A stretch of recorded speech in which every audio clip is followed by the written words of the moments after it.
God has spoken through His Word. So, that is the Bible, the Word of God. Huh? Nagligad, we emphasize that this month is our Bible month. Bulan sang Mayo,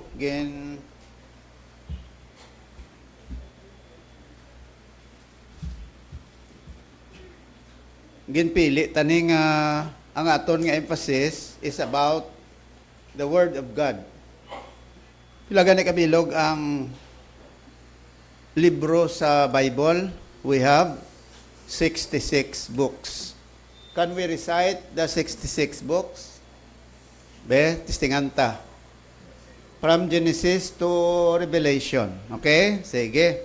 Kaya Word of God man ang aton nga emphasis. Ready?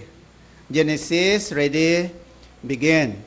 Genesis, Exodus, Leviticus, Numbers, Deuteronomy, Joshua, Judges, Ruth. 1st and 2nd Samuel, 1st and 2nd Kings, 1st and 2nd Chronicles, Ezra, Nehemiah, Esther, Job, Psalms, Proverbs, Ecclesiastes, Song of Solomon, Isaiah, Jeremiah, Lamentation, Ezekiel, Daniel, Hosea, Joel, Amos, Obadiah, Jonah, Micah, Nahum, Habakkuk, Zephaniah, Haggai, Zechariah, Malachi. Clap your hands. Congratulations. Naka-memorize ka mo. How many books? 39. Pag hindi lang na-memorize nyo, kundi napasunod nyo pa ang sequence ng Old Testament books. Abi testinganta, New Testament. Ready? Matthew, ready? Begin. Matthew, Mark, Luke, John, Acts, Romans, 1st and 2nd Corinthians, Galatians, Ephesians, Philippians, Colossians, 1st and 2nd Thessalonians, 1st and 2nd Timothy, Titus, Philemon, Hebrews, James, 1st and 2nd Peter, 1st and 2nd, 3rd John, Jude, and Revelation. Plakpakiliwat ang kagalingon. Congratulations! Memorize nyo naman ang 27 books.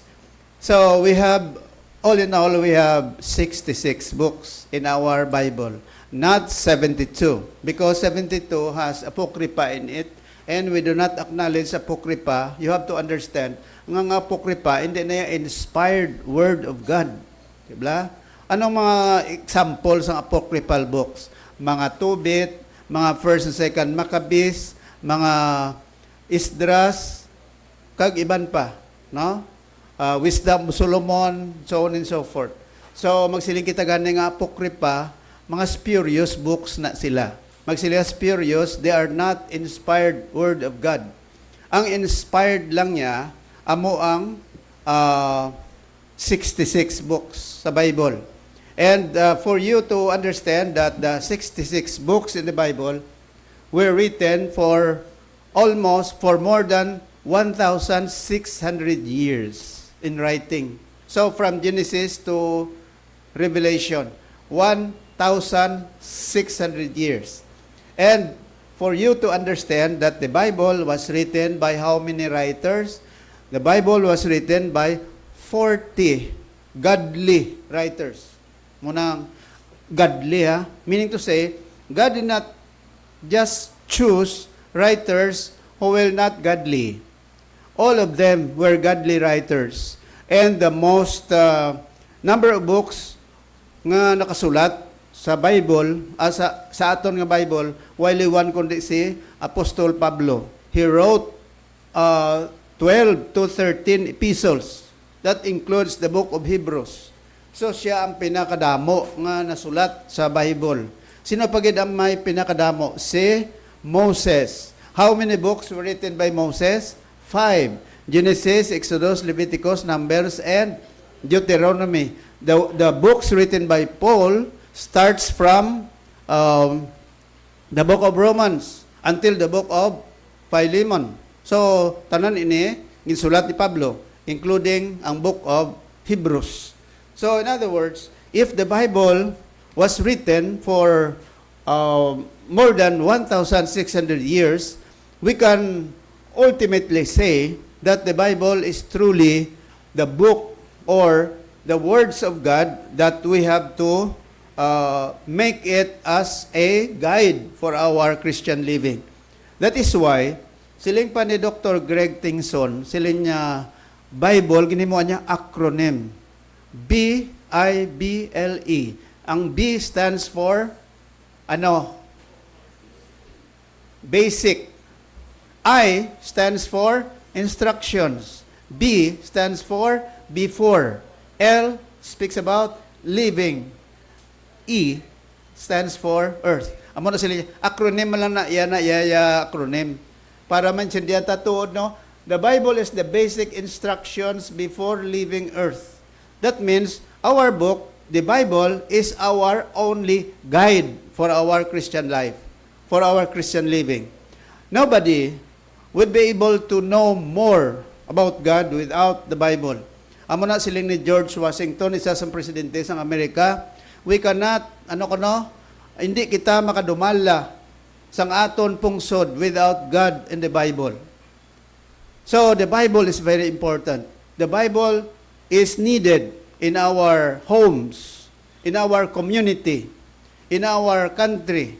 No? Bisan pa pag-quote mo sa Bible, there are times when people are quoting the Bible out of context. Diba? Gamiton mo na, sa kalabanan sa mga nabatian ko sa ligad, sa ginamo, sa Senado, gina-quote ang Bible. But, they are quoting the Bible for their own interest. That not according to the context of the Bible. Pag sila sa Bible, the truth shall set you free. What is the truth that the Lord Jesus Christ was trying to tell about? It's about the truth which is written in the scriptures. That is not only for political purposes. Okay? So, we have to be aware, we have to be careful when people are quoting the scriptures that they might think that it is only for their own interest. Okay? So, amo na importante sa aton nga pagkilala, the Bible is very important. Okay? So, amo na yung aton emphasis sining aga, it's all about the scriptures. Right? So, the Bible is very important. We are always, when we think about the Bible, ginagamit nato ng aton nga hard copy sang Bible. Whatever it is, no? Kung ano man nga din man na nasulat ang imo nga Bible, whether hardbound or paper-bound, leather-bound, di ba? Ang Bible nyo, may ara nga Bible nga ang inyong opening page is ang cover, ang naga-cover gisa leather, di ba? Pero sa nga akon tilay naman niya ang kubiran ko ni sang amusin to protect the contents of the Bible. But you know what? Ini nga akong Bible, 1983 pa ni. Gulang pa ni sa mga young people. Tadi gulang pa ni sinyo. Sino na tao? 1983, wayay. Diba? So, this book, hasta subong ginagamit ko ni. Kag, hopefully, mapatay lang ko sa kalibutan ng Bible ko, ari pa ni Japon. Kag ibutang ko na ni sa museum, dugay-dugay. But you know what? Ang akon nga Bible, kung tanawon mo do kay go, no, kay puro lang marka. Di ba? O puro lang marka. Ang imo yung Bible tinlo, mayo kung tinlo. Kung ang Bible mo importante sa life mo, kung anong importante nga mga verses ang imo nga dapat dumdumon, mark it in your Bible. Anyway, it's yours, di ba? Hindi ka magsiling nga, hindi ko lang magmarkaan Bible ko kay gusto ko ang Bible ko ya clean. Kay purpose ng kamot, I have two hands, the right and the left, hold them up high, so clean and bright. That is not the Bible. Although ay matagapating, ang dirty Bible ko no means clean life. Bati ka mo na nga ginambal? A clean life ko no has, ang dirty Bible has clean life. Pero ang clean Bible ko no has dirty life. No, I do not agree on that. Ay importante nga ikaw, you love your Bible. 'Di ba? If you love your Bible, you have to bring it with you Whether it is in your cellphone, kami araya nga, sino sa inyo cellphone may Bible? Okay, iban, wala, no? Sino may cellphone? Tagaanta. Okay. So, although ang cellphone ta may Bible, pero nami, gid my hard copy, ka-encourage you. No? To have your own hard copy nga Bible para makuritan mo. Kung anong importante, mabatian mo. Okay? Mabatian mo sa mga pastors, mabatian mo sa nagawalis, mabatian mo sa naghambal. It's very important that you're going to mark it in your Bible. Bisan ako, I have to mark my Bible. Why? Because when people would ask me about a certain truth, a certain thing, I have to answer them from the Bible itself. Okay? But if you do not mark your Bible, there are times when you forget. Ang manang utok tanin, di giniya naton perfectly masaligan all the time. Ang memory ta, gisa may lapse memory naman kita, di ba? So it's better to understand, and it's better to underline important facts about the Bible. Nami gani ko may natawag ka bala nga study Bible, no? May Bible yang may mga footnotes bala, may mga corresponding mga verses. For example, gabasa ka sang verse, may ara na yang iban pagin mga verses nga pwede mo mabasa, nga connected or related sa sinanga verse nga gimo ginatun-an. That is to facilitate easy learning. When you learn facts about the Bible, you need to study, you need to read. That's why, siling sa 2 Timothy 2:15, study to show thyself approved unto God. A workman that needeth not to be ashamed, rightly dividing the word of truth. So, those are things which are very important. So, the Word of God, we talk about the Word of God, the Bible, and when we talk about the Bible, of course, the word Bible comes from the Greek word biblos, meaning book. Ginambal ko sa inyo, kaya ang Word of God sa una, hindi nasulat sa libro, sa scroll. That's why when the Word of God was written in the book form, or inatawag nga codex, we call this as Bible. But the word Bible is not just an ordinary book because it contains the Word, or it is the Word of God. Hindi lang nga contain sa, we do not say the Bible contains the Word of God, but the Bible is the Word of God. But di amo na iban, nga contents lang, contains the Word of God. Kasi sila, may word of Satan, haraman sa Bible. May word ni amo ni, may word ni amo na. No, we have to put it together if the things that are written in this book, they are already the Word of God. What is the purpose of the Word of God? First, Romans chapter 15, verse number 4, it says that the Word of God was written for our learning. Ginsulat ini para sa aton nga learning. But if ever there are things that we cannot explain, we cannot fully understand, what does the Bible say? Deuteronomy 29:29, where it says, secret things belong to the Lord, and the things which are revealed, meaning to say, they're all written in the Bible, belong to us. That's why nga, there are times when you feel that you can never understand all facts in the Bible. Of course, it's natural because the Bible is the Word of God, and we cannot fathom it ourselves, no matter how much we try. But the most important thing, we have to understand the basic, di ba? Ang basics, ang teachings, ang Ginoo, amo na yung aton nga tagaan sa emphasis. Hindi kay patayog-tayog, di ba? Patayog-tayog ka, gamay-gamay nga bagay, ihagay mo sang question. No, we should not do it, di ba? Tama na nga, we have to understand the basic understanding about the scriptures. So the word Bible comes from the Greek word biblos, meaning book. And sometimes the word Bible is also called in so many different ways. It is called, Word of God. Bible man na Japong natumod. It is also called scriptures. Ara, we have corresponding verses. to prove that. And then, the Bible is also called the book of the law. Right? Amo na sila ni Joshua, this book, sila isang ginawa ka Joshua, this book of the law shall not depart out of thy mouth, but thou shalt meditate therein day and night. For then thou shalt make thy way prosperous, and you will have good success. What makes a person's life successful?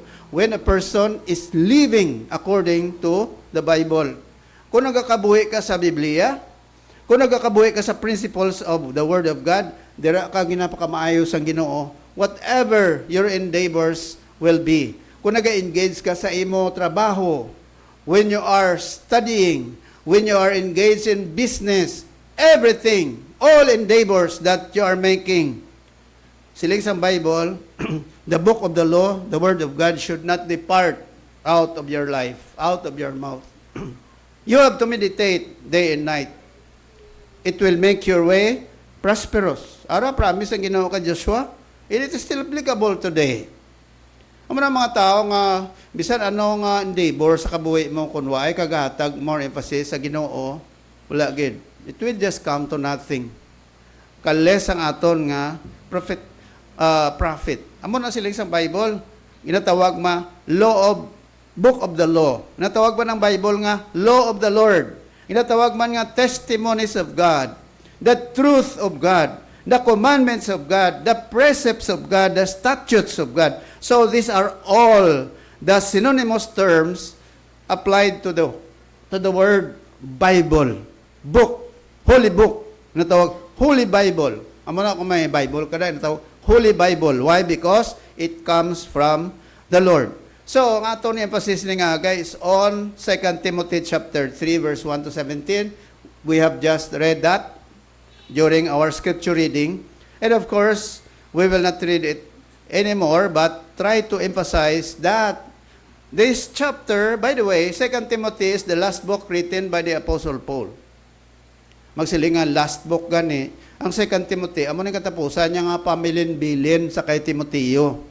Sino ni si Timothy? Timothy was a disciple of Paul who became a pastor dito sa Ephesus because the Apostle Paul spent time for him to teach him about the principles of the Word of God. Kag tungod nga si Pablo nag-spend sang time para kay Timothy, Timothy became a pastor, a faithful disciple, and later on, Timothy became a young pastor. Ginahambal gani nga si Timothy siguro at the age of 40 or less than 40 years old, he became a pastor. Because 40 years old before was considered to be the age of the youth. Na manaya. Ang sangunang 40 anyos na, youth pa na. No? Pamatanon pa na iya.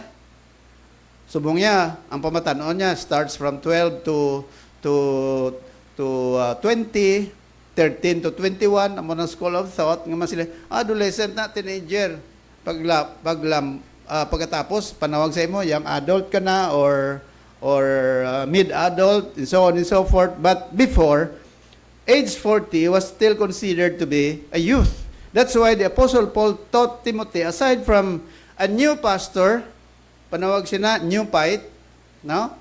Novice, baguhan, si Pablo nagtudlo kay Timothy. Kag amo nang insulatan niya, 1 Timothy, 2 Timothy. That's why 1, 2 Timothy, Titus, tatlo ini ka libro, ginatawag ini nga pastoral epistles.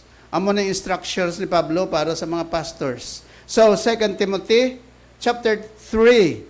Nagambali na si Pablo sa verses 1 to 9, ara makita mo ang iyang konteksto dira, the context of this verses 1 to 9. Si Pablo naga-denounce. Meaning nagapakamalaot siya sa sa apostasy nga matabo sa uli nga mga adlaw. Last days, magsiling nga apostasy ang pagpalayo sang tao sa Ginoo. Apostasy. Amo nang tao nga nagapalayo sa Dios, apostate ang panawag. And eventually, ang tao nga nagapalayo sa Dios, kung nagapalayo ka sa Dios, kag wala ka na Ginoo, of course, when you die, where will you go? The place where God will never give you the grace Kaya dito ka na sa impyerno, di ba? Patay ka na mo. So, apostasy. Magsiling apostasy, the falling away of faith. May mga tao yung masiling ka nga, kita yung mga tao, hindi kita makajudge pareho taman ha. Saan pa nga Kristohanon kita? Masiling kita nga, ina siya, nakabato na ka Jesus. Tapos natugmawa na nga mo ng life ya. Basi na Christian? No, you can never judge a person. Ang ginawa na ikabalo. Ano ba? Pero magsiling apostasy, panahon. Pagbisan subong niya, rin nata sa panahon sang apostasy. Why? Because there are many people who do not recognize God anymore in their lives. Mga pamatanon, mga adults, wala na nag-recognize sa Ginoo sa ila kabuhi. They are living in their own. That's why sila ni Pablo, in the last days, perilous times shall come. Arada, di bla mo na sila niya sa chapter 3, verse 1 to 9. We studied that during the time when we had our end times nga mga mensahe, no? So ining verses 1 to 9 nagahambal ini nanungod sa period of apostasy that will happen. When you talk about last days, it started during the time of the apostles and until the coming of Christ. So, halin sa panahon sa mga apostoles, before si Kristo mag-abot, last days, ari man kita Japon sa sina nga panahon. Okay? So, last days. Nga last days, kay ginahulat nato na pag-abot ni Jesus. Will Christ be coming? Yes, of course. When? Huwag kita kabalo kung saan o. But, ang ato niya perception, lapit na lang mag-abot ang Ginoo. Why? Because of what is happening right now in the world. Okay? So, muna siling ni Pablo. This is the context of chapter 3, verse 1 to 9, speaks about the apostasy and signs of false teachings. Nga ginawarning nga ni Pablo si Timothy about it. Muna sila, this na also that in the last days, perilous times shall come. Magsili nga perilous gani, dangerous times. Times that are very hard to deal with. That is what we call perilous times. Kabudlay sa panahon. Subo nga at chimpo, kabudlay sa panahon. Mabudlay ang pagdumala.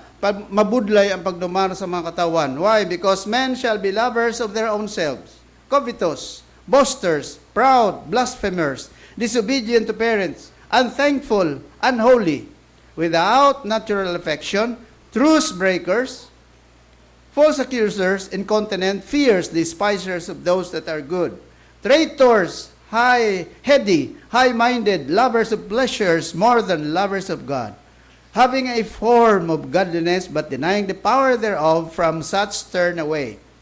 For of this sort are they which creep into houses and lead captive silly women, laden with sins, led away with divers lusts. Ariyo, sila sa verse 7, ever learning. Grabe, no? Ang tao nagahimulat, nga mag-alam, damo na, taas na tinunan. Sila sa Bible, ever learning. And never able to come to the knowledge of the truth. Sa taas ang tinunan sa tao, hindi pa sa kalambot sa kamatuoran sa Diyos. Kaysa nag-aalam ang tao, nagapalayo pagid siya sa Ginoo. Nga aman, sila sa mga maalam, ang Bible, para lang na sa mga tao, nga nubo ang natunan. Ang iyang perception, nagdala sa iya, magpalayo sa Diyos. Okay? Ari naman, ang second part, sining chapter. Ang second part, second section, from chapter 3, verse 10 to 17, naghambal si Pablo sa mga ways to defeat or overcome apostasy and false teaching. Ginatudluan niya si Timothy kung paano ma-overcome ang panyimpo, ang pamatasan o kung ang kalibutan na punan sa apostasy kag false teachings. Ano sila ni Pablo? Ari sila niya sa verse number 10 to 17, but thou hast fully known my doctrine, manner of life, purpose, faith, long-suffering, charity, patience, persecutions, afflictions which came unto me at Antioch, at Iconium, at Lystra, what persecutions I endured, but out of them all the Lord delivered me. Si Pablo nagatag sa testimony kay Timothy. Sila ni Pablo, Timothy, Ario, kung anong nga kananabo subong, apostasy, kag mga false teachings nga nagatuluhaw, ang mga tao ay nagana sa Dios. Sila ni Pablo kay Timothy, ang ako lang pamatuod sa imo nga bisan pa nagalabot ang mga pagtilaw sa kabuhi ko, kabudlayan nga nagabot sa kabuhi ko, apang nagpabilin ako sa Ginoo. Kag sila dira, yea, and all that will live godly in Christ Jesus shall suffer persecution. Kung nagakabuhi ka nga matutom sa Ginoo, godly, you will suffer persecution. Nga aman, kayang kalibutan, way gisapak sa Ginoo. Kung ikaw yan nagatutom sa Dios, siling ni Pablo, you will be subjected to persecution. But, siling niya, verse 19, but evil men and seducers shall wax worse and worse. Na, nagasige, nga nagaduga, nga nagalala, pagid ang kalibutan ta. Deceiving and being deceived. Ari ang balya kay Timothy. Verse 14. Timothy, in spite of the fact nga muna ang general nga nagkatabo sa kalibutan, but, sila niya, continue thou in the things which thou hast learned and hast been assured of, knowing of whom thou hast learned them. Na ang encouragement ni Pablo, Timothy, bisan pa amo na yung kalanabo sa kalibutan, kagamos ang kalibutan, sila ni Pablo, padayon kaya Japon, sang natunan mo, nga mga maayong mga butang. Amo na kung Kristohanon kita, gagamo ang kalibutan, hindi naton pagdugangan ang kagamos ng kalibutan. Anong himuon ta? Ibutang naton ang kaugalingon naton sa Dios, agud nga bisan gamo ang kalibutan, may kalinong ikaw sa imo tagipusoon. Hindi bala? Kabalo ka, it does not follow nga kung gagamo ang kalibutan, nagapa-apekto kita. Of course, natural mapiktuan kita in some sense. But kung ikaw Kristohanon, kag anong ginatudlo sa Bible sila ni Pablo kay Timothy, hindi kaya magpa-apekto sa nagakalanabo sa kalibutan. If people do not believe in God, if people are living God, if people do not acknowledge God in their lives, sila ni Pablo kay Timothy, ikaw ya Timothy, magpabilin ka sa natunan mo sa pulong sang Ginoo. Amo ning laygay ni Pablo kay Timothy, but continue thou in the things which thou hast learned. Continue, progressive, padayon. Bisan gagamo ang kalibutan, bisan nagamahal ang mga balaklon, bisan pa nga init ang panahon, sila ni Pablo, hindi ka magpa-apekto. Padayon na ang imo natunan, and has been assured of, knowing of whom thou hast learned them. So katahom, sila ni Pablo, never kita magpapikto. Kay sila ni Pablo, from a child. Ari ang bali Pablo kay Timothy kanami, no? Sila ni Pablo, and that from a child, ano ko no? Thou hast known the Holy Scriptures, which are able to make thee wise unto salvation through faith in Christ Jesus. Kagambalya pagid sa verse 16, all scriptures is given by inspiration of God and is profitable for doctrine, for reproof, for correction, for instruction in righteousness, that, sa verse 17, you look at that the man of God may be perfect. What do you mean by perfect? Mature. Hindi ang perfect nga way kasala, sinless. Because we cannot arrive to that condition unless we die. Because total perfection with our nature happens only in heaven. But dire, when the Bible speaks about perfection or perfect, it has something to do with maturity. So, the Word of God makes a person mature, thoroughly furnished unto all good works. Furnished, meaning to say, tagaan ikaw sang refining process in your life unto all good works. That is why we can say that the Bible is the only defense. Ang aton defense, ang aton pangontra sa nagakalanabo sa kabuhi naton subong nga panahon. Amo na nga kita nga mga Kristohanon nasakpan kita sa buong tiyempo. Ari kita sa panyempo nga mo ni. Hindi kita makaiskapo kay nagakabuhi kita sa sininga panag-on 2026. We just don't know what will happen 2027 and so on and so forth. But as long as we are still alive, we have the Bible whom we can rely upon. Amo na sila ni Pablo, don't be affected by everything, sila kay Timothy, but continue with what you have learned. Kung natunan mo sa Ginoo, kung natunan mo sa Dios, nga kung nakabaton ka kay Jesus Christ na nagtuo ka kay Kristo, kang may kaluwasan ng kalag mo, kag the Lord will preserve your life until the end. That is a sure promise of God. Amo na ang promisa sa Dios nga malig-on. Nga kung ara ka na sa kamot sa Dios, no one will harm you. Amo na sila ni Pablo sa iya mga sila ni Jesus sa iya mga disciples. Sa John chapter 10 verse 28 to 29. Di ba mo na ang bal ni Lord Jesus Christ nga sila niya ang amay, kung ang iyang mga disciples sa kamot sa Diyos, no one should pluck them out of the hand of God. So that is the promise of God. Okay? That's why nga ang Bible is very crucial sa aton nga Christian life. What do you mean by crucial? Ano ang isa ka synonymous terms ng crucial? Vital. Diba? Anong kinulanon sa lawas tan? Diba sila sa mga doctors, ang vitamins is very crucial sa aton nga health. Kung kulang ka sa vitamina, kulang ka sa minerals, what will happen? You will be easily affected by diseases. Diba? So crucial. Vital. Muna may mga vital signs. Antes ang tao mapatay, kuhaan sa vital signs. Diba? Ano mga vital signs? Ang iyang pulso, ang heart niya, ang iyang mga mata. Those are vital signs nga ang tao still alive. Bla? Ikapon sa doktor ang pulso. Why? Because the heart is the last organ of our body that functions before we die. Vital sign. Ang mata naton, kung tagumatay na galing tao, ang aton nga mata galing niya, kakaapektuhan ga, ang aton balin nga tawo-tawo, ang aton mata galubog.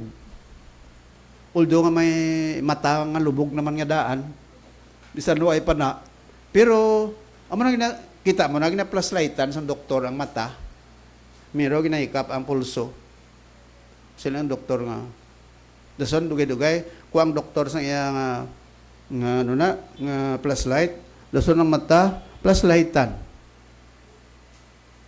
Ti pagkatapos kuno ay nagaandar ang iyang heart, mataya ga lubog na, ti anong pronouncement sa doktor? Ti na magagikan ang pag-pronounce sa doktor nga patay na ang isa ka tao.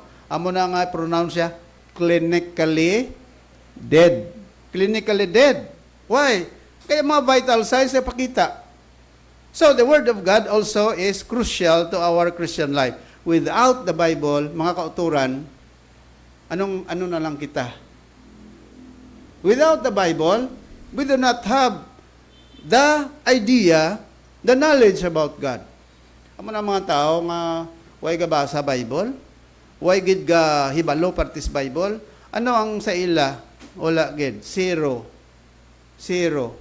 Amo na nga damo sa mga tao nga gapangabuhi lang sa kalibutan, nga way nagasapak sa Bible. So, ang kabuhi nila hindi nangin beneficial sa ilaman. That is why amo na siling sa kasulatan. So kung ang Word of God is very crucial, pinaka-importante gid, vital sa atong kabuhi. Very important sa kabuhi sa tao. Why? Kay nagambal diri sa aton, do pareho bala siniyo. Muning gina-illustrate ko sa inyo. Kabalo ka kung ano ning bearing na. Inang bearing, amo na sa rotor bala sa helicopter. Sa bala ilisi. Kita mo na ilisi. Kita mo helicopter, no? Oh. Ang naga-function sa helicopter ay ilisi. Ini galiho, ini ang bearing ni nga ginaangtan sang ilisi, panawag sila Jesus nut. Kaya kung madamage sining Jesus nut, why na helicopter? Ti ano matabo? manawag na lang sila sa Jesus. Kaya why not chance mo? Diba? So, mo ni vital, mo ni very crucial man niyo. May mga bagay sa kabuhi naton nga kung isa may mga gagmay nga mga butang bala importante. Sa salakyan, ultimo nga spring ngara sa imo nga preno. Abi ang imo brake drum gin kayo sa mekaniko dason ang spring nga nagaangot dira sa lock sang imo nga sa brake drum sa imo da nga preno. Angot da sa imo nga piston ng preno mo. Naglabog abi, huwag nagitan, tapat, hindi kadlagan sa lakyan mo. Ahaw lagi niya spring. Why? Because that is very vital. Sa salakyan, amo man ang mga kauturan sa kabuhi ta. Kung wala sa Biblia, sa aton kabuhi, kung wala ang pulong sa Diyos, ang aton kabuhi hindi mag-function well. Okay? Panilag ta lang na. Damo sa mga tao ay magsapak sa Diyos, nga daw okay man na. Panilag mo daw okay na. Pero, sa tubangan sa Diyos, hindi na okay. Life without God is not okay. Okay? Now, amo na ang bali Pablo kay Timothy. Study to show yourself approved unto God. Kagari Hebrews 4:12, kay the word of God kuno is quick and powerful, sharper than any two-edged sword. Now, ari kadto kita dire kay jutay na ng timpo ko. Ano ang mga butang nga matun-an naton nga ang Bible crucial sa life ng tao? Number 1, ang Word of God builds our Christian faith. That makes the Bible as very crucial sa aton mga kabuhi. Sili ni Pablo, "Yea, and all that will live godly in Christ Jesus shall suffer persecution. But evil men and seducers shall wax worse and worse, deceiving and being deceived." But look at verse number 14. Sila ni Paul kay Timothy, "But continue thou in the things which thou hast learned and hast been assured of, knowing of whom thou hast learned them, and that from a child thou hast known the Holy Scriptures." That means, si Apostol Pablo nagatudlo kay Timothy, the Word of God is very crucial in our Christian faith, in our Christian life, because it builds our Christian faith. Amo ini nagapaligon, amo ini nagpabakod, amo ini nagpasad sang aton Kristohanon nga pagtuo. Kuno ay ang pulong sa Dios, we do not have the Christian faith.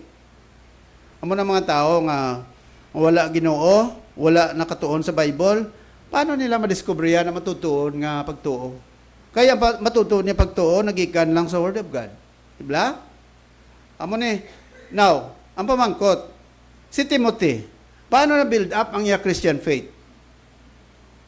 Number 1, si Timothy, halimpas ang gamay siya, ang iya ginikanan, gingamit sa Diyos, nga magtudlo sa iya parte sa pulong sa Diyos. That is why, parents, that is your role. No? Ang role sa parents, amo ni, kita, ang role naton, amo ang mag-influence sa atong kabataan sa pulong sa Diyos. Amo nang tabo kay Timothy. Tanawa bala sila ni Pablo sa 2 Timothy 1:5 niya, "When I call to remembrance the unfeigned faith that is in thee." By the way, mo sila unfeigned faith. Sa King James Version, ang buot sila nga genuine or sincere nga pagtuo. Sila ni Pablo, Timothy, kung madumduman ko nga ang imo pagtuo sincero, kag ano nga pagtuo na genuine. Nga genuine nga pagtuo kay napasad sa kay Kristo. Ang pagtuo wala napasad sa Dios is not unfeigned faith, kundi feigned, fake, di ba? Amo na kung may kwarta pa, ano pa nawag sila sa kwarta nga piki? Counterfeit, di ba? Counterfeit money. Kung may 1,000 pesos kada, daw tanawon mo, daw 1,000 pesos gid. Pero i-check mo, mayroon na sa mga bangko, no? Mayroon na sa ginatanawan na daw ultraviolet na, ginatanawan lang kung bala, fake. Yung isa daw, magtas ka, no? Pag-atag mo sa kwarta mo, amo na na isang teller or kung sino na ang cashier, abida, tanawon niya na ang kwarta mo, amo niya na na, kung bala, pisil-pisilaw niya na, kag amo niya na, oh. Kaya mo na paagi nga malantawan, nga tunay ang imo nga kwarta. Sa aton man, sa pagkabuhit sa kalibutan, damo man sang counterfeit nga pagtuo. Ano na yung counterfeit nga pagtuo? Masiling ang tao nga may pagtuo man siya. Pero ang niya pagtuo napasad sa lain. Kung napasad ang pagtuo mo kay Maria, that is counterfeit nga pagtuo. Kung ang pagtuo natukod sa good works lang, sa religion lang, those are counterfeit nga pagtuo. Why? Tanawa, ari sila ni Pablo kay Timothy, when I call to remembrance, sila ni Pablo, Timothy, kung madumduman ko, ang imo pagtuo, nga genuine, that is in thee, ara sa imo, dinalin, which dwelt first in thy grandmother Louis, in thy mother Eunice. And I am persuaded that in thee also. Now, bukotahom, no? Sino nag-influence sa life ni Timothy sang gamay pa siya? Ang iya lula, ang iya iloy. Amo na kung kamo lula, kamo iloy, crucial man nga bagay nga na-contribute ninyo kung may mga apo kamo o kung ikaw iloy, labi na gid kung ikaw iloy. Hindi mo na pagsalig sa lula, sa lolo, kung ikaw ginikanan, imo ina primary responsibility ang pagtudlo sa bata mo, may kaangtanan sa pulong sa Diyos. Masiling ka abi, well, wala ko time. I have now no luxury of time.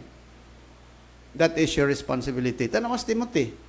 Sila ni Pablo kay Timothy, Timothy, nadihon ang imo Christian faith o nagid tungod sa imo nga ginikanan.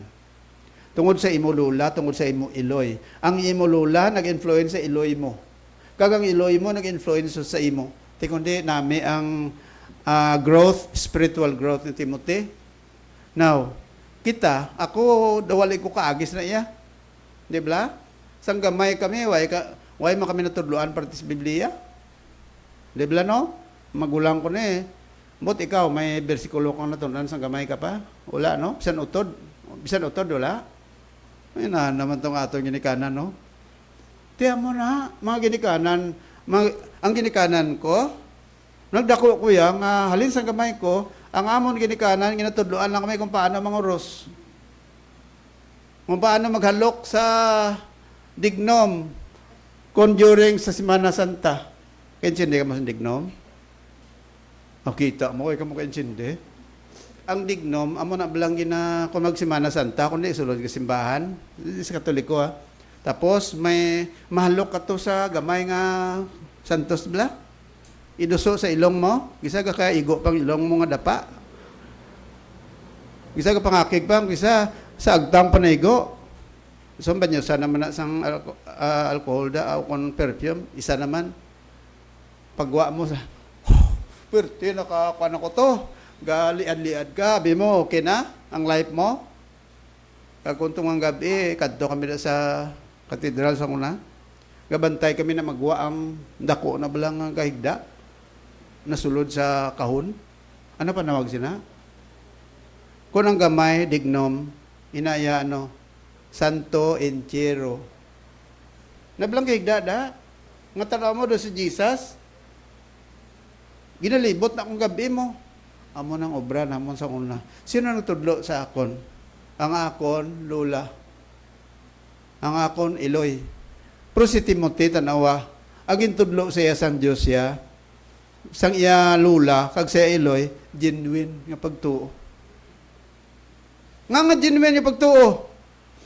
Kaya genuine nga pagtuo, in the sense, nga, si Timothy, intudluan, parte kay Jesus.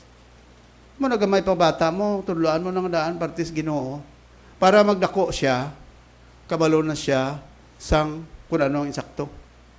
Amo nang role mo, ginikanan ka. Kay kung ang bata mo nag-teenager na, sang gamay siya, way mong tudloan sa Ginoo, ara pa ang isa batasan, tabla masilinga, ay, to, day, bantayan niyo lang balaya, kay masimba kami. Ang imo bata, ginahimo mo magbantay sa balay niyo. Pagdako na sang bata, to, kata, simbata, hindi ang bantay kami balay. Kaya abi sa mga bata, ang obra nila bantay balay. Ang imo niya obra, kadto simbahan. Mga ginikanan, ang trabaho ta, influence your children for the Lord. Amen? Bay ka mo sabat? Hindi ka mo conformist na? Ambal na kay Pablo. Sila kay Timothy. Timothy, dumduman ko gid. Nga ang pagtuo mo na, halin na kay lula mo. Si lula mo, gitudloan niya man si nanay mo. Kag ang mama mo, amo nang tudlo sa imo. Di nagalin. Paano? Amo nang ang aton niya pagtuo ya is a way nga matransmit naton from one generation. Amo nang ginatawag matutuon nga legacy. Matutuon nga palanublion, no? Bisan way ka sa material nga butang nga mapanubli sa bata mo, ni wala balay, ni wala duta, ang importante nga bata mo natudloan partes Ginoo. Kay pila ka adlaw ang bata mo na mag-ayuhan sa pagpangabuhi at tungod sa Ginoo. Di kundi ang balay duta na hapos na iya pila ka adlaw. Hindi kayo nahon mo, boy ko ibilin sa inyo to, mapatay na ko sa kalibutan, way ko ibilin sa inyo. Sili mo lang, to, mapatay ko, hindi pagbaligya ang tupad nga duta, ha? Sili bata mo, oo, tay, ay, dyan ay katay, hindi man naaton. Amo na ganing, hindi pagbaligya, I am what? Nami, kon, ang bata mo, gamay pa, tudloan ng partis Ginoo. Kaya nga, din, halin ang kauswagan, sila ni Pablo, sila ni Lord to kay na kay Joshua, from observing the book of the law. Amo na sila ni sila sa Ginoo kay Joshua. This book of the law shall not depart out of your mouth. You are going to meditate it day and night.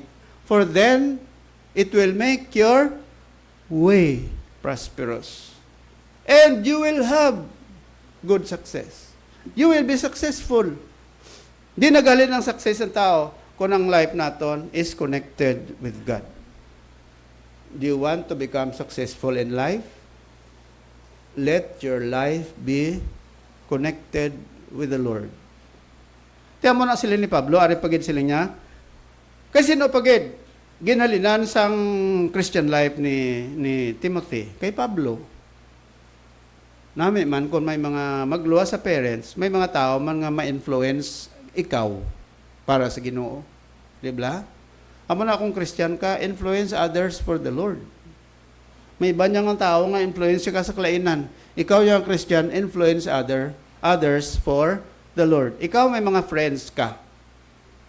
May mga upod ka sa imong workplaces. Try to make your life influential for the Lord.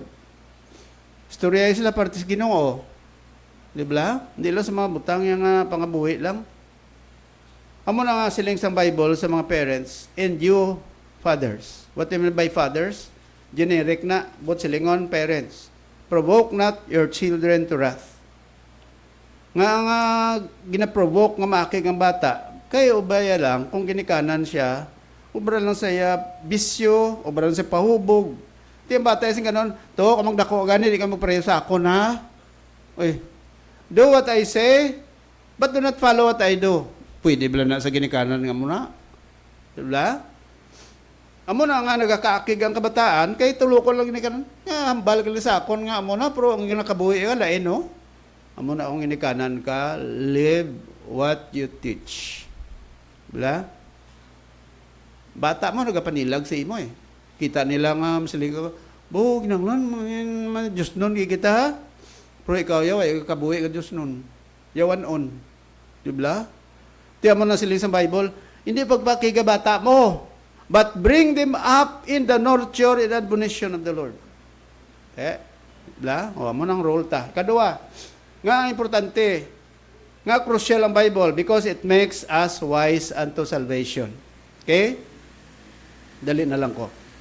Sila ni Pablo kay Timothy, from a child, thou was known the Holy Scriptures. Sino nagtudlo ka na kay Timothy? Si nanay ya, si lola ya, si Pablo. Amo na yung mga tao nag-influence sa iya life. That's why nga ang life ni Timothy was a life of wisdom from the Word of God. That from a child that was known the Holy Scriptures. What do you mean by Holy Scriptures? The Word of God. It carries the books in the Bible.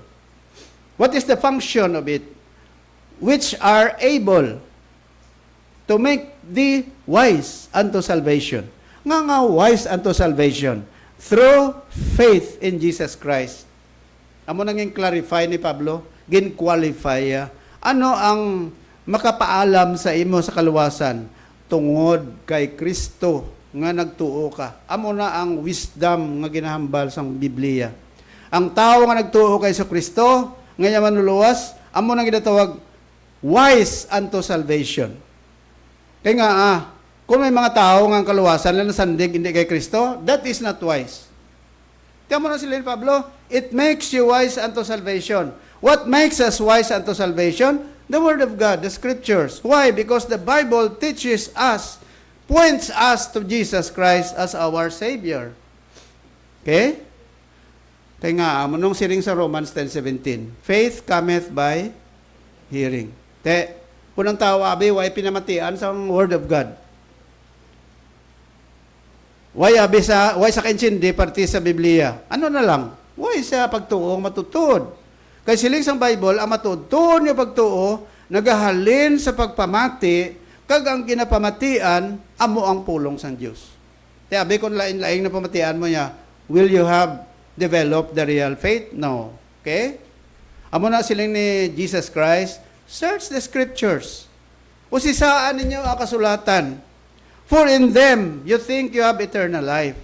And they are they which testify of me. Amo na yung Word of God, nagatestify parte kay Jesus Christ. Nga nga si Jesus Christ, the way, the truth, and the life, kag wala sa may makakadto sa amay, kundi pagi kay Kristo. Di kung amo na ang naturan mo, wise unto salvation. Amo ning itudlo ni Pablo kay Timothy. Sila Timothy, paagi sa pulong sa Dios, kay balo ka, sang kamatuoran, kag amo na ang nagatudlo sa imo, dalan pakadto sa ginarian sa Dios. Okay? Amo na ang importante nga kaluwasan nga ginapaabot naton. From a child there was known the Holy Scriptures, which are able to make thee wise unto salvation. Nga maging wise ka unto salvation, kay damo sa mga tao nga abi nila, may pagtuo, may reliyon ka, importante na. Pero kung mapatay sila, maning kalagtuan nila, impyerno. Bla? O. Basulon mo. Amo na si diri sa kalibutan, there are full of chances. Pero kung dito ka na sa kalibutan, kag magkadto ka na sa impyerno, ang mga tao sa impyerno nagapanawagan sa Dios, Lord, give me chance. Lord, give us chance. Pero diri sa kalibutan, damo tsansa natag sa Dios. Pero kung mapatay na dito na sa impyerno, mga kauturan, mga kabayanan, wala na tsansa to yas piya kinabuhi. This is the last chance. Amo na ako dito na sa piya kinabuhi, why na to tsansa? Amo na sila ni Pablo kay Timothy, bawo pasalamat ka, from a child thou was known the Holy Scriptures, which are able to make you wise unto salvation through faith in Christ Jesus. Amo na mga kauturan, amo na kamo, mga young people, tanan kita, tanan kamo. Hinalan, mangin wise ka. Paano? Dapat nakilala mo na si Jesus kay mo Savior. Kaya mo na ang ara ka na sa ginatawag nga kamatuoran. Wise unto salvation. Okay? Tiyan mo na, mga tao nga napatay nga wala Kristo, ano pa nga inulsol na? Kung dito ka sa piyang kinabuhi, may inulsol ka pa, ma-remorse ka pa, no more chance. And the question is, how many years will a person spend his life in hell? Pila? Forever. What do you mean by forever? No beginning and no ending. Imagine mo na. Amo na mo siling tao, mo siling sa panampuay, bawo ko nangin wise lang ako sa una. Kung kilala ko tanis Jesus, ka nagkabuhi ako kay Jesus, baway ko din nakalambot sa siningang lugar. May tsansa pa? Wala na. Saan ang tsansa naton? Subong, samtang buhi ka pa. That is why, kung why ka pa nakabaton kay Jesus, ngayon mo Savior, why ka pa nagtuo sa iya, let this be a time for you to realize that the Word of God points us to Jesus, who is the only Savior. Para kadto kita sa heaven. How long will you stay in heaven? Forever and ever. How long will you be in hell? Forever and ever. Which is the best one? Hell or heaven? Of course, heaven. And how can you go to heaven? Sila sa Bible? Through Jesus Christ. And lastly, second to the last, sila sa Bible, it is profitable for Christian growth. Amo ning Bible naton, profitable. Magsiling kita profitable, ano? Magsiling nga profitable, it is useful, di ba? Muna sila, all scripture is given by inspiration of God. Let me just point this out to you very quickly. So sila sa Bible, ang Word of God was inspired by God, meaning the source is God Himself. Munang inspiration ng scriptures, no? Nga halin sa Diyos, simply, para hindi ta maglibog ulo mo. Magsiling ka gani, inspired of God, ang bilog na nga scripture, halin ni sa Diyos. Kung halin sa Diyos ang scripture ta, no more problem. Authoritative, no? Ang muna ginatawag, God-breathed. Ginhawa sa Diyos. Halin sa Diyos mo, God-breathed. Ang muna namang expression man sa mga Iloy bala. Halin na sa akon, taguang ka, na muna kalaban ng expression sa mga Iloy. Ang Word of God, halin man sa ginhawa sa Ginoo.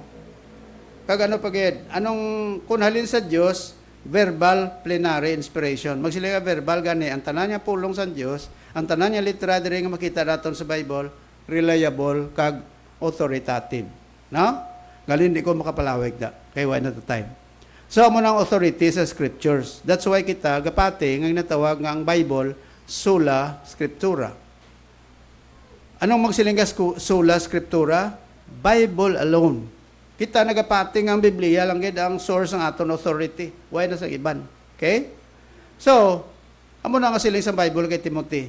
All scripture is given by inspiration of God. Profitable for doctrine, for reproof.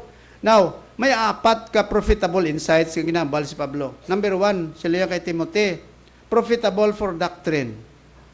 Anong doctrine? Teachings. Ang pagtudlo sa Biblia. Din halin, sa iya pulong. Amo na ang word nga doctrine. Doktrina. Anong doktrina? Set of teachings. Doktrina sa kaluwasan. Paano kita maluwas? Pagis pagtuo kay Kristo. Doktrina sa bala niya Espiritu. Pagbato mo kay Jesus Christ, pagtuo mo sa yakin, puyan ka na sa bala niya Espiritu. Those are set of teachings. Halin sa diin. Halin sa Bible. So, profitable. Meaning, beneficial, useful, full of profit. So, ang Bible, profitable for doctrine. Ikadua, ang Bible, profitable for reproof. Ano magsili ka nga reproof? Meaning, to admonish, rebuke, or refute. Amo nang ideya. But silingon ang Bible, ginapanabdong. Amo na kung isa kung masabdungan ka, hindi maglain buot mo. Why? Because it is the Word of God which rebukes you.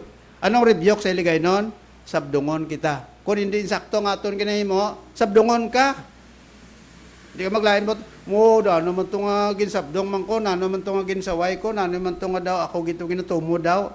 No, it's the Bible which is the source of reproof. Amo na profitable for doctrine. Anong doctrine to gani? Set of teachings. What else? Profitable for reproof. What do you mean by reproof? Rebuke or admonish. So, ang Word of God is used to confront, to rebuke someone. Kung sala ang ginakabuhay mo, kundi masiling ang pastor, Brad, daw hindi mo na yung sakto ginahimo mo. Sala na, amo na yung sakto. So, sabdong. Ikatatlo, profitable for correction. Okay?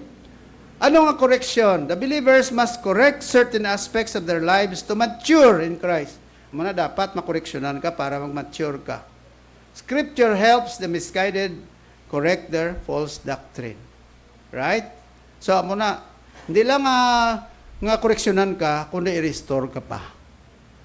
Number 4, the Bible is profitable for instruction. Child training in righteousness. Gamay pa, tudloan na. The last use of Scripture provides training that leads to righteous living. There is a discipline that helps people to live as they should. The idea is to guide or cultivate believers according to the norms of God. Okay? Now, lastly, the Word of God equips us to be effective in Christian service. Amo ning purpose sang pulong sa Ginoo. That the man of God may be perfect, thoroughly furnished unto all good works. A man of God, of course, primarily, ang context dira, it has something to do with the pastor like Timothy. Nga, ang purpose ng scriptures para i-equip. Anong equip gani? Sangkapan. Okay? Sangkapan, hindi lang pastor, kundi mga Kristohanon. Sangkapan kita, sang mga sa mga butang iya sang Diyos, para mangin proficient kita. What do you mean by proficient? Mangin effective kita. Para sa paghimo sa mga butang para sa Diyos. Ara, the believer is to reach a stage of full maturation. Amo nang tumuluok, kinahanglan mag-mature. Anong nagabulig sa aton na mag-mature kita? The Word of God. They are to be spiritually full-grown. No believer is perfect or mature, so each one needs spiritual development. Aring hambal ni Dr. Alban Douglas, parte sa point to remember in reading the Bible. Bilang konklusyon naton. Anong siling ni Dr. Alban Douglas? 7 points to remember in reading the Bible. Number 1, read it lovingly. So, nga ang lovingly, because the Word of God, the Word is the Word of my Savior to me. Ang Bible. Number 2, read it reverently. Anong reverently? Pagtahod. Why? Because the Bible is the Word of God. Number 3, read it prayerfully. Amo na ako nagabasa ng Bible, pray that the Lord will give you understanding. Number 4, read it meditatively. May pagpamalandong. Number 5, read it systematically. Amo na diri sa aton nga Bible Festival, kinaamat-amat naton ang mga book sa Bible. Pasunod, no? Para systematic. Number 6, read it resolutely. What do you mean by resolute? Nabalang tapos na nabasa ka, you have to obey what you have learned. Number 7, read it daily. So these are the 7 points to remember in reading the Bible. Let's pray. Ginoo may namon nga langit noon. Thank you for reminding us about these things. Father, we know that the Bible is very crucial in terms of our Christian life. Without the Bible, without you, Lord, we'll never know who you are and who the Lord Jesus Christ is. And Lord, we pray that you will help us to love you, love your word, and help us to apply the things that we have learned from your word. Kag Ginoo siningaga, I pray nga ikaw gid magpanghikot sa tagsa-tagsa namang ko tagpusoon. Nga kami nga mga Kristohanon mga pinilanggaon sa imo. Bless each one, Lord, for this is our prayer in Jesus' name. Amen.